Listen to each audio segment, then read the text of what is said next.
আসসালামু আলাইকুম। আমন্ত্রণ বাংলা ভিশন সংবাদে, আপনাদের সাথে আছি মামুন আব্দুল্লাহ।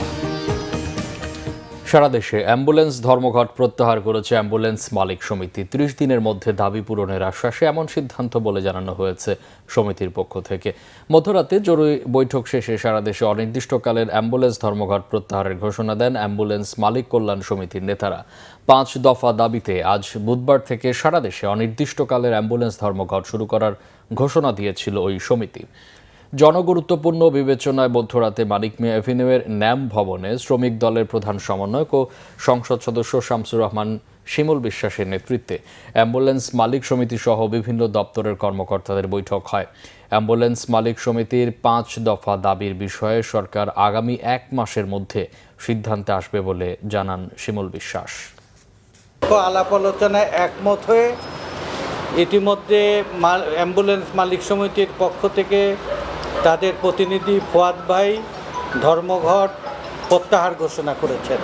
আমরা আগামী ১ মাসের মধ্যে তাদের প্রতিনিধিদের নিয়ে বিআরটিএর চেয়ারম্যানের অফিসে বৈঠক করে যৌক্তিক দাবিগুলো পূরণের জন্য চেষ্টা করব। আন্তর্জাতিক প্রসঙ্গ, মধ্যপ্রাচ্যের বিভিন্ন দেশের মার্কিন ঘাঁটিতে একাধিক ব্যালিস্টিক ক্ষেপণাস্ত্র হামলা চালিয়েছে ইরান। সৌদি আরব দাবি করেছে ইরাক থেকে ইরান সমর্থিত মিলিশিয়া গোষ্ঠী বেশ কিছু জ্বালানি স্থাপনায় ড্রোন হামলার চেষ্টা চালিয়েছে। গেল 5 দিন ধরে পাল্টা হামলা বন্ধ থাকার পর মঙ্গলবার হুট করেই এই হামলা চালায় ইরানের ইসলামিক বিপ্লবী গার্ড বাহিনী IRGC। মার্কিন সেন্ট্রাল কমান্ড সেন্টকম জানিয়েছে তাদের আকাশ প্রতিরক্ষা ব্যবস্থার সবকটি ক্ষেপণাস্ত্রই সফলভাবে মাঝপথে প্রতিহত করেছে। জর্ডান সহ বিভিন্ন মার্কিন স্থাপনায় এই হামলা চালানো হয়। এর আগে মার্কিন প্রেসিডেন্ট ডোনাল্ড ট্রাম্প বলেছিলেন তেহরানের সাথে খুবই বন্ধুত্বসুলভ আলোচনা চলছে, তবে তিনি সতর্ক করে বলেছিলেন আলোচনা ব্যর্থ হলে যুক্তরাষ্ট্র আগের অবস্থানে ফিরে যেতে পারে। একই দিনে সৌদি আরবের প্রতিরক্ষা মন্ত্রণালয় জানিয়েছে দেশটির পূর্বাঞ্চলে পেট্রোলিয়াম স্থাপনা লক্ষ্য করে ড্রোন হামলা চালানো হয়েছিল, যা সফলভাবে ধ্বংস করা হয়েছে।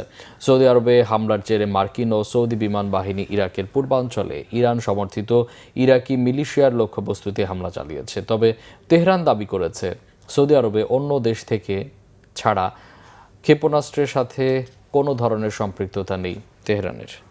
এই ছিল এখনকার মতো। পরে সংবাদ বেলা 12টায় দেখার আমন্ত্রণ রইল। এছাড়া বাংলা ভিশন সংবাদ ও সংবাদ সংশ্লিষ্ট অনুষ্ঠান দেখতে ভিজিট করুন www.bknews24.com ও facebook.com/banglavisionnews এবং সাবস্ক্রাইব করুন youtube.com/banglavisionnews।